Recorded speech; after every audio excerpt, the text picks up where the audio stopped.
The appraiser wrote one word in the column where a number should have gone, and the word was 0, not low. 0.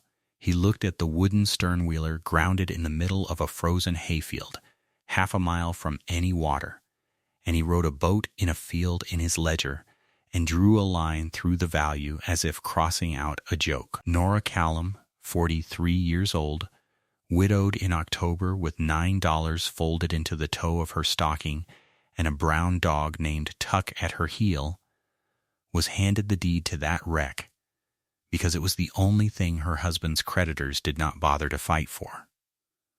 The town called it her coffin. They took bets in the warm back rooms of the saloon and the mercantile on whether the widow and her dog would last inside it until Christmas.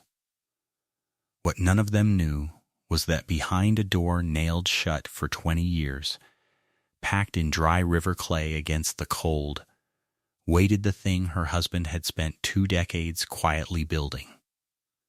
And the letter sealed in the strongbox at the bottom of it all had her name on it. Before we go on, take a moment to subscribe and tell us in the comments where you are watching from tonight, because the story of what that wreck was hiding is one you will want to be part of. She had not always been alone. That was the part that made the mornings hard. For 16 winters there had been another set of boots by the door, another weight on the far side of the rope bed, a low voice that hummed river songs he could not carry a tune to. Elias Callum had been a pilot on the Missouri when Nora married him. A big, quiet man with cracked hands and an eye that could read the color of water and tell you where the sandbars had crawled to overnight. Then, the fever took him in 3 days that autumn, quiet and fast, and it was over before she understood it had begun. His wool coat still hung on the peg by the door. She could not make herself take it down. The creditors came before the ground over him had settled.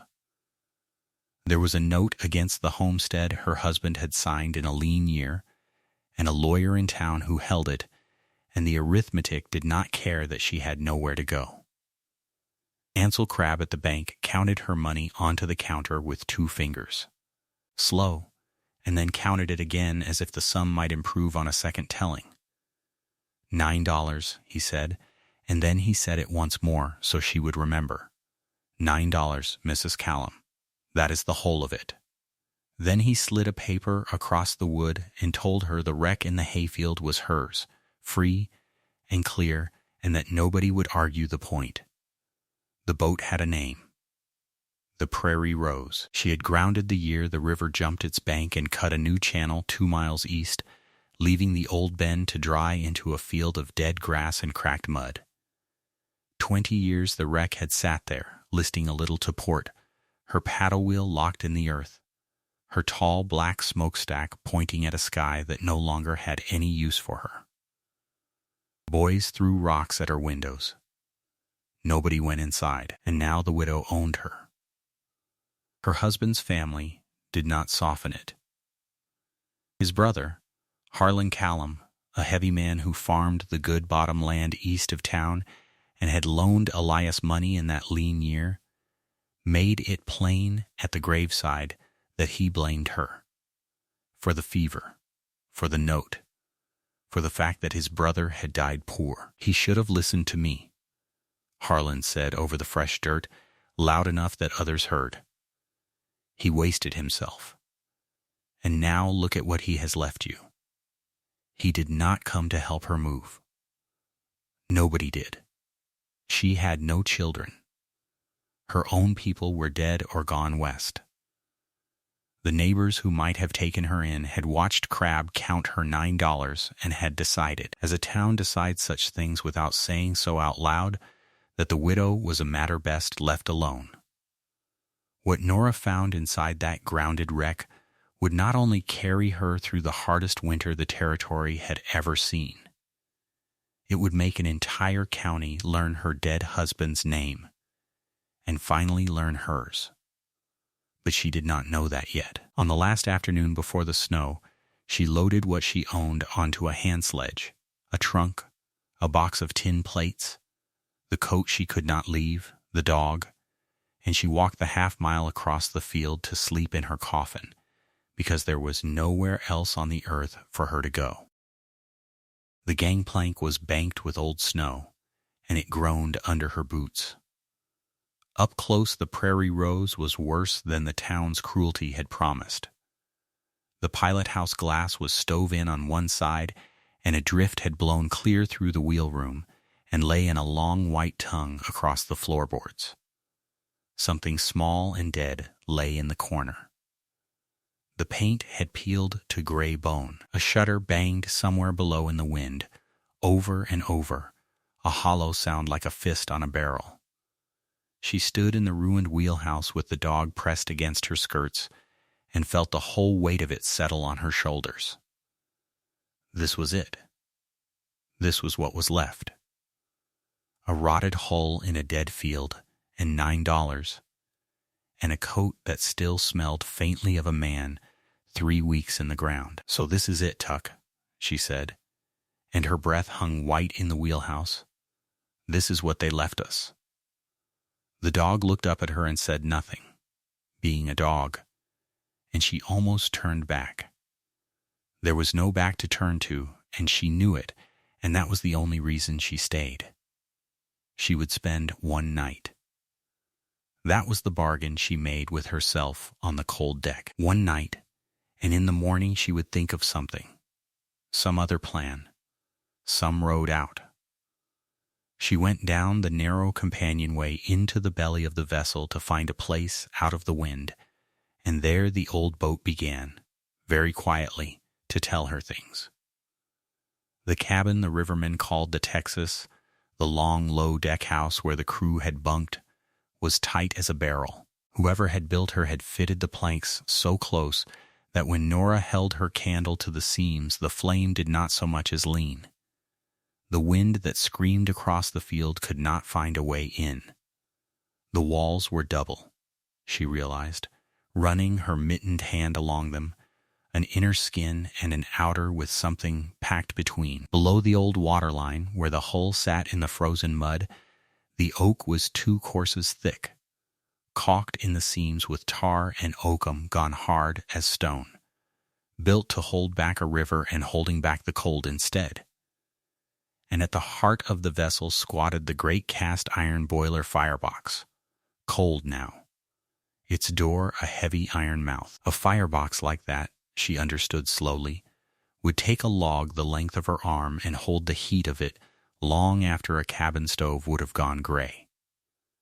She lit the small sheet iron stove in the Texas with kindling from the sledge, and the iron ticked and warmed, and the cold went out of the cabin faster than it ever had from the drafty homestead. Tuck turned 3 times and dropped against the warm wall with a groan. Nora sat with her hands open to the little fire and felt, for the first time since the fever, something that was not quite hope, but was at least not despair. Then she remembered the lantern. Her husband in the good years had a habit she had never understood. On winter nights, no matter the weather, he would light a lantern and set it high in the window facing the old riverbed, and if she asked him why, he would only say the same thing. "So we can find our way," he would tell her, and no more than that. She had thought it a sailor's superstition, a river pilot's habit, a thing men do. Now, alone in the vessel he had left her, she climbed the icy ladder to the top of the pilot house where an iron bracket held a masthead lantern furred with 20 years of dust, and she cleaned the chimney with her sleeve and filled it from the little oil she had, and she lit it. She did not know why. It felt like the one thing he would have asked of her. High on the dead boat in the dead field, a small yellow light came up against the coming dark. Remember that light. It will matter more than she can guess. Stay with me, because the old wreck was only getting started. She meant to sleep. Instead, she found she could not stop touching the thing that was now hers, as a person cannot stop worrying a loose tooth. She took the candle through the vessel.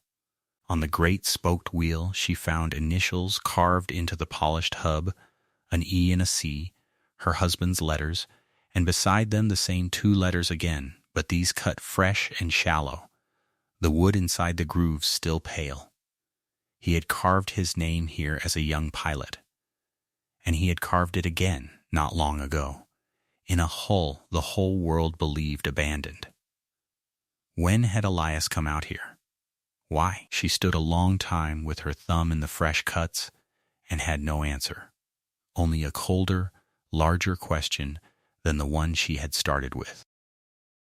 Below the wheel she found a locker, and in the locker a pilot's logbook bound in cracked leather. She turned the stiff pages by candlelight, depths and landings and the names of bars in a strong slanted hand year after year, and then the entries stopped, all at once on a single page. River gone in the night, it read. She has moved east of the old cottonwood and left us on dry land. God keep the rose. The date was 20 years gone, the winter the channel jumped. The log ended there. But her husband's fresh initials were upstairs on the wheel. The book had closed 20 years ago. The man had not. She almost put the book down. Something made her keep it, tucked inside her coat against her ribs. She read a little further by the failing candle before she stopped. Between the pages of soundings and landings there were other notes in the margins, small and private, not the writing of a working pilot but of a man alone. Cottonwood cut and split, one entry read. 2 barrels flour laid down. Clay from the old bank, good and dry. She had thought her husband spent those autumn weeks hunting or trading downriver. The reasons he gave her at the door with his coat over his arm. He had been coming here.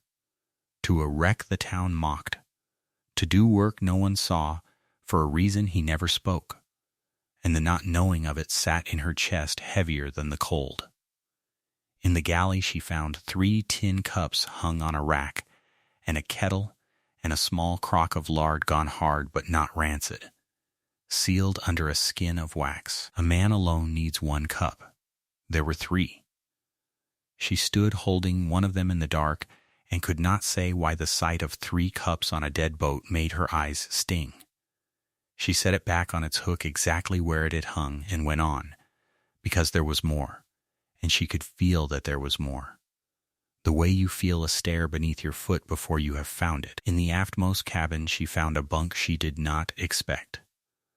The crew berths were built high and long for men, but against the inner wall, low and short, sat a second bunk sized for a smaller body, and a row of pegs above it set not at a tall man's reach but at hers, exactly at hers, as though someone had measured a woman's arm and driven the pegs to match. She stood before the little berth with the candle shaking in her hand. She did not yet have the words for what it meant.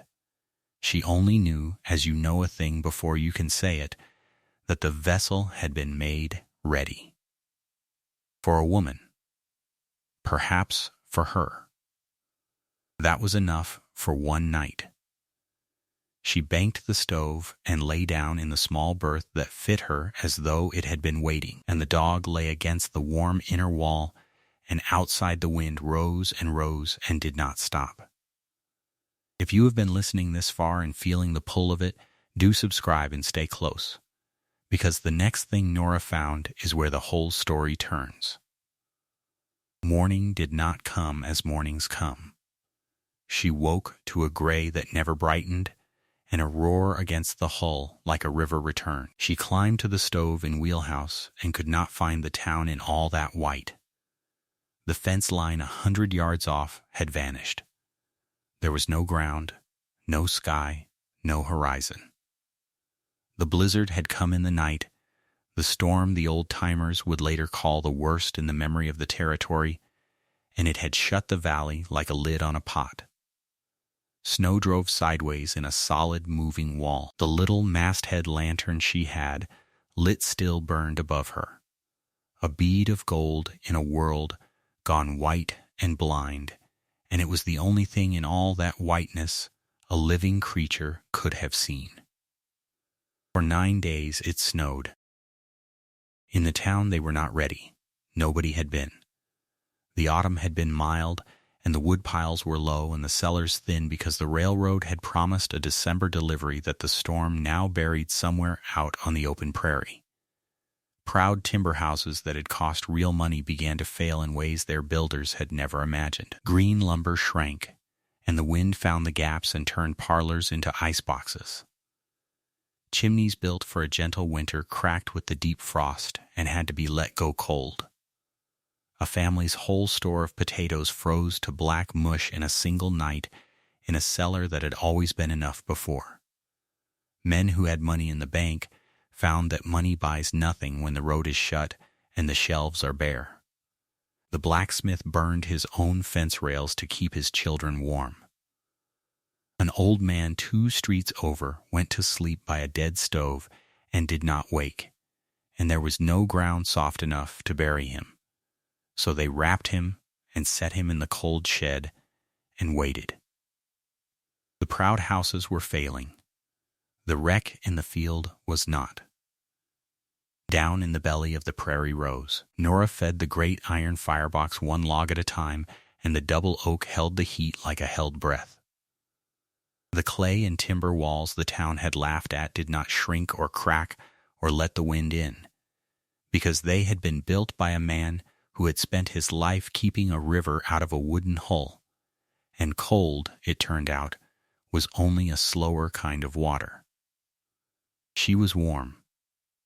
The dog was warm, and on the 3rd day, when a lull in the storm let her go out with a shovel to clear the gangplank, she found the door. It was in the forward hold, low in the vessel, a heavy plank door she had taken for part of the hull. Now, with the drift shoveled back, she saw it plain, and she saw that it had been nailed shut, not latched, nailed, with square head nails driven deep and clinched over. 40 of them she counted, a door somebody had meant to stay closed. Somebody had also, she saw, greased the hinges before they nailed it, as if for a door that would one day be opened again. She stood before it with the shovel in her hand and her heart going hard, and she did not open it. Not yet. She was afraid of it, and she did not fully know why. And there is a kind of knowing a person has to walk up to slowly. She went back to the fire. But she thought about the nailed door all through the 4th day and into the 5th, as you think about a name on the tip of your tongue. On the 5th day she found the manifest, and the manifest was what finally made her take up the pry bar. It lay in the same locker as the log, a shipping manifest for the Prairie Rose's last cargo. The goods she had been carrying the season the river left her. Flour, salt pork, tallow, wool, seed corn, tools listed out in that same slanted hand. And Nora had walked the length of the vessel a dozen times by then, and she knew the aft hold was empty, swept bare. Nothing in it but a dead bird and dust. The cargo on the last page of the manifest was not in the aft hold. It was not anywhere she had looked. But there was a nailed door in the forward hold with greased hinges, and a woman does not need to be a river pilot to do that sum. She took the pry bar to the nails one by one. It was slow, cold work, and her hands bled through the mittens, and the dog watched from the foot of the ladder with his ears up. The clinched nails screamed coming out. When the last one dropped ringing to the deck, she set the bar in the seam and leaned her whole weight on it, and the door came open on its greased hinges with a sigh 20 years of held breath let out at once, and a smell rolled over her that stopped her cold. Not rot, not damp, but flour and tar and dry earth, the smell of a full pantry, the smell of a place that had been kept. The hold was packed to the beams in dry river clay, and cradled in the clay, sealed away from the air and the damp and the years, was everything the manifest had promised and more. Barrels of flour with the heads still sound. Salt pork in brine gone to hard white salt. Tallow candles by the box. Bolts of wool, gray and brown, and one of deep madder red. sacks of seed corn, dry as a whisper, crates of tools packed in straw, axe heads and saw blades, and a whole keg of nails, oil in tins, matches sealed in wax. It was not a wreck's dead cargo. It had been added to. There was coffee in a tin whose paper label was only a few years old. Somebody had been coming out to this hole that the whole world thought empty, year after year, and quietly, in the clay-packed coal, laying up a store against something. 20 years of autumns. She sat down in the doorway of that impossible pantry with her bleeding hands in her lap and the candle throwing her shadow huge on the clay, and she began, at last, to understand what kind of man she had been married to, and how little of him she had known. Hold on to that, because someone else was about to want it too. The storm broke on the 9th day, as a fever breaks, all at once, into a hard bright cold and a silence that rang. And when the county dug itself out and men climbed to their roofs to look over the drifts, they saw two things. They saw the town half buried and cold and hungry, its woodpiles gone and its cellars empty, and a real fear on it now, the fear of a long month yet to come with nothing in the bin.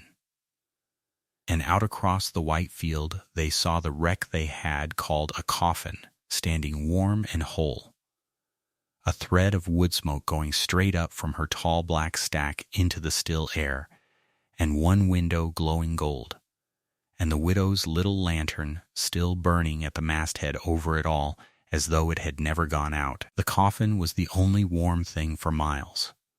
The first to come was a boy. His name was Wesley, from the Boyd place a mile off, sent out on snowshoes by a mother with 3 younger children and a cold stove, because there was nowhere else to try. He climbed the banked gangplank half frozen and afraid, and Nora saw him from the pilot house and came down and took him in without a word, and put him by the firebox with the dog, and fed him salt pork and flour cakes fried in tallow while the color came back into his face. When he could talk, he told her how it was in the houses. Ma said not to ask for anything, he whispered. She only said to see if the smoke was real. It is real, Nora said. And so is the flour. Eat. She listened to all of it. Then she wrapped a bolt of wool around his shoulders and loaded a sack, flour, a side of pork, a box of candles, onto the hand sledge, and she walked the boy home through the drifts, and she left the sledge at the Boyd door. She could have stopped there. She did not. That is where the story stops being about a wreck and becomes about what a wreck is for. Subscribe if you are with her, and stay close, because the man who wanted to break the rows apart was already on his way.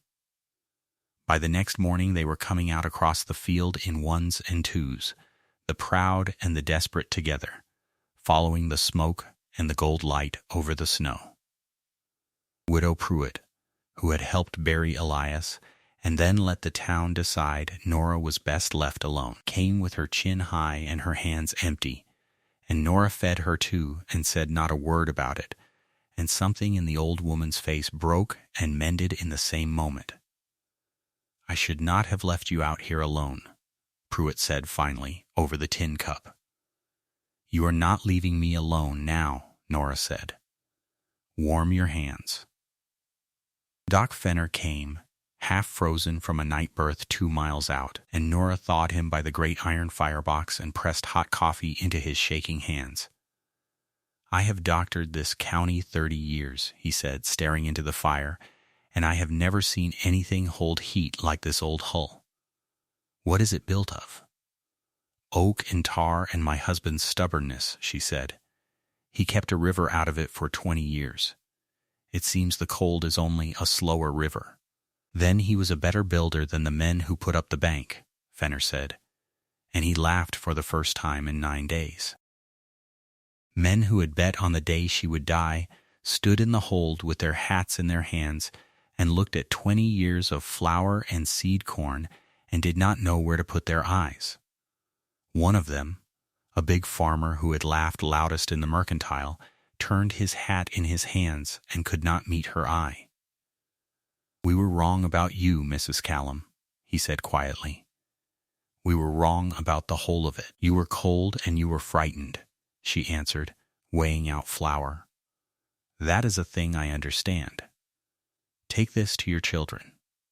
She did not lecture them. She weighed out what each house needed and wrote it down in the back of her husband's logbook, every name, every sack, not as a debt, but as a thing a person means to remember. The vessel glowed warm in the white dead valley, and the county ate from her hold, and for the length of that hard week the boat in the field did what no proud house in town could do. It kept them all alive. And then Harlan Callum came out over the snow with a paper in his glove.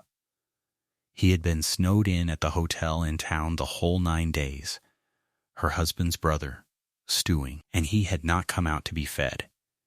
He came with a lawyer's writ, a salvage order, giving him leave as the nearest kin and the holder of the old note to break up the Prairie Rose for her timber and her iron, and settle what he claimed his dead brother still owed.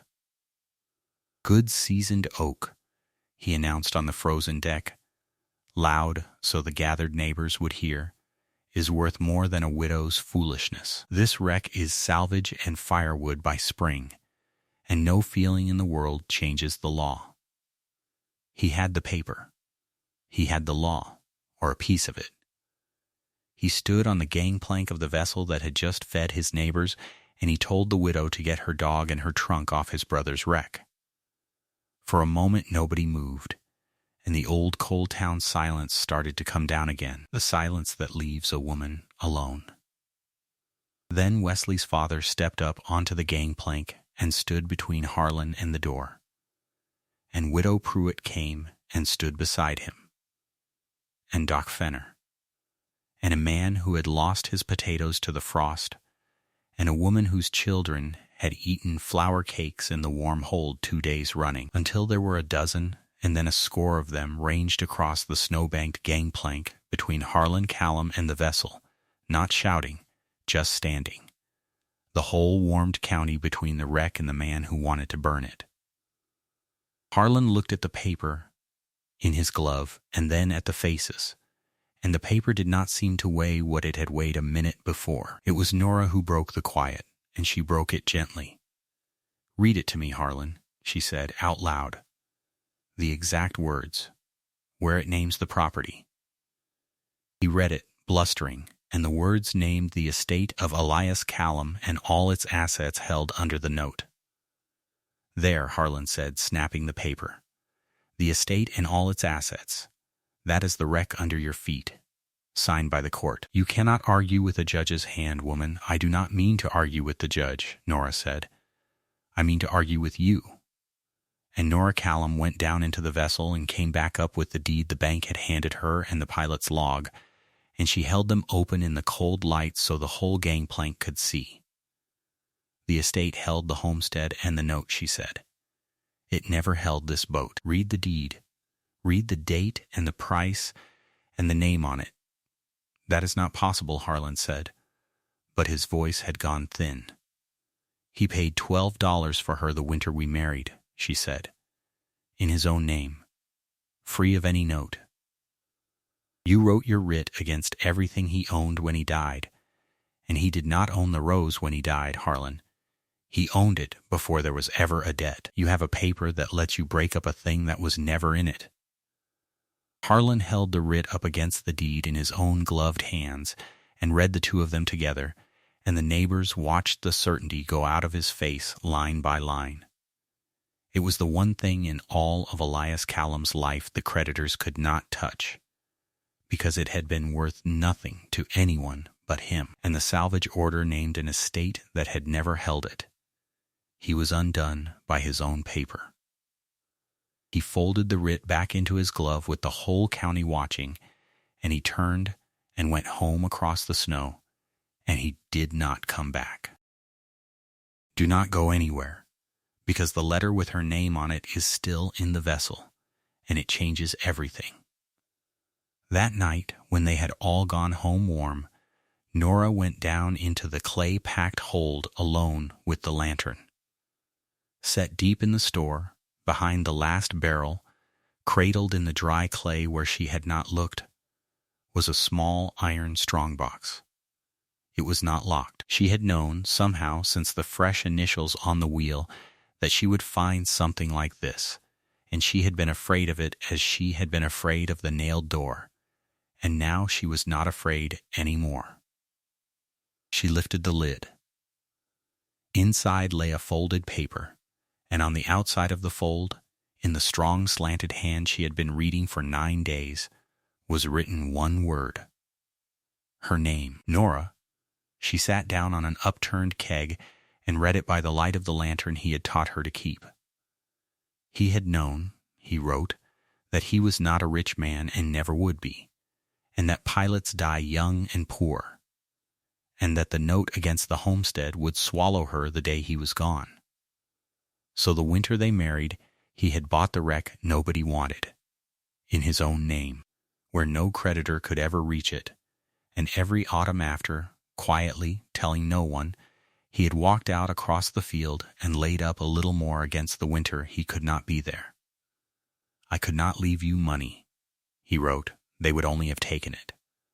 So I left you a warm boat and a full hold and a light to find it by. He had built the low berth with his own hands and set the pegs to her reach. He had greased the hinges of the door he nailed shut so that one day it would open easy for her. And at the end, in the last line, he had written the thing that turned the whole cold winter over in her hands. Keep a light at the masthead, Nora, the way I always asked. Not for the river. For you, so you always find your home to me.